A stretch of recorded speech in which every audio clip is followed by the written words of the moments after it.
the story of the ghost of Creamsmas Day past. And what you've heard is most certainly true. But we're going to show you anyway. Make sure that you've got all the details right. So listen up. Keep your arms and legs inside the vehicle. And stay tuned.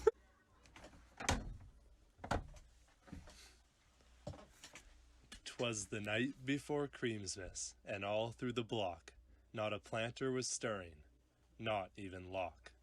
The shovels were sharpened, and bags were cinched tight, for preparedness was everything on Creamsday Eve night. The vets were dreaming of million-dollar bills, while the rookies had nightmares of replanting fills.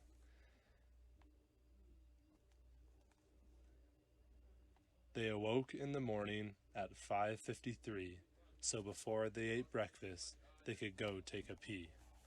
The Queen had cooked up some classic eggs Benny, and the planters were gulping them down by the many. At 20 minutes to 7, the pressure was on, to be in the seats and ready before the trucks were gone. Hank the Tank chugged a gallon of blue crack and told the whole camp to give his wine bag a smack. Amy Baker cleaned out her gape with an old grimy toothbrush that looked like an ape. Ryan strapped on his new fancy watch, while Dylan duct-taped holes from his ears to his crotch. While Maya creamed out all the block treats, Supervisor Kevin told us the block deets. It's a beach out there, crew, as far as the eye can see. And every one of you gets 50 cents a tree. The planters all cheered and got in their trucks. Circle checks were ignored. They didn't give any fucks. Dan called on the radio.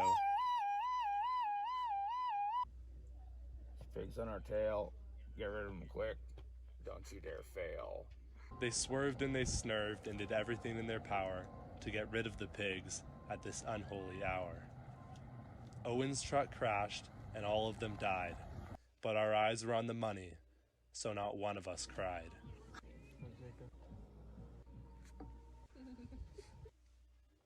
They arrived at the block at 8 o'clock sharp and left the truck so fast they forgot the cash tarp.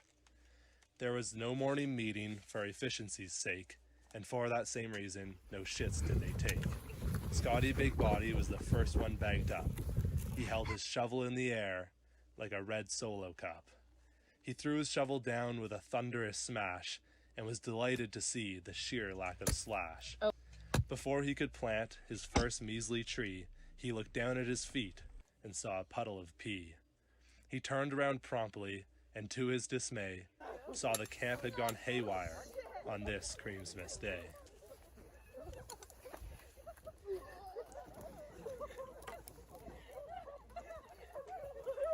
With a bing and a bang and a bing bang boom bang, Andy was planting while snorting cocaine.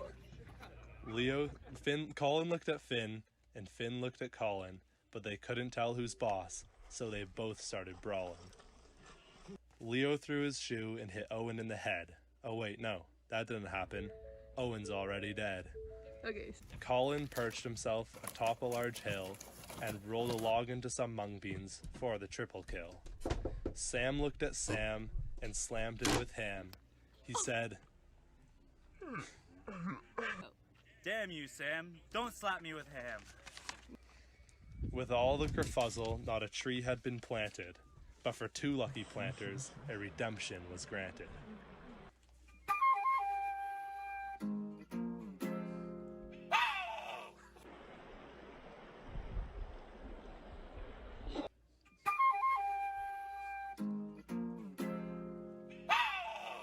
It was Ollie and Pippa, down to the bone, both knowing full well only one would go home. They both set their line and followed their pace, until Ollie found out there was a bug on his face. Sapling in hand, he went for the smack, but with Ollie's misfortune, he was left with dirt as a snack. Pippa cheered, thinking she was victorious, until Kevin showed up with his gun looking glorious. He locked it and loaded it and aimed it with care, and shot Pippa square in her armpit of hair.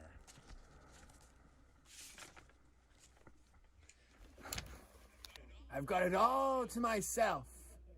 He said with a gleam. Me and me alone. I get all this cream.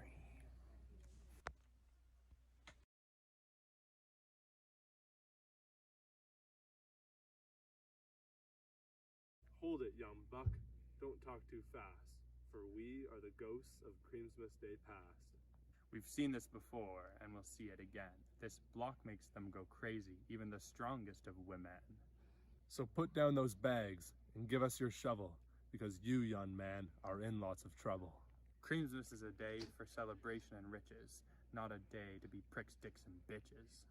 So we'll give you one more chance. To see if you can, Be respectful and courteous. like old caveman Dan. They promptly disappeared like a fart in the dust, and Kevin knew what to do, so he did what he must. He stopped all the fighting right there and then, and demanded that they all be friends once again. With peace in their mind and love in their hearts, the air was filled with joy, and also Colin's farts. That day was a day that will go down in history, for that day was a day that they solved a great mystery. Whether you're purple or round or simply quite lame, that doesn't matter because we're one and the same. Whether you're purple or round or simply quite lame, it really doesn't matter because we're one and the same.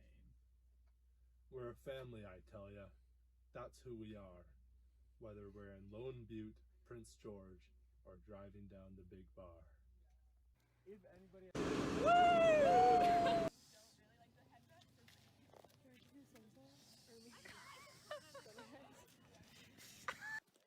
Okay. Ollie, say something funny. Block? What? Something funny. Say it. Tattoo time.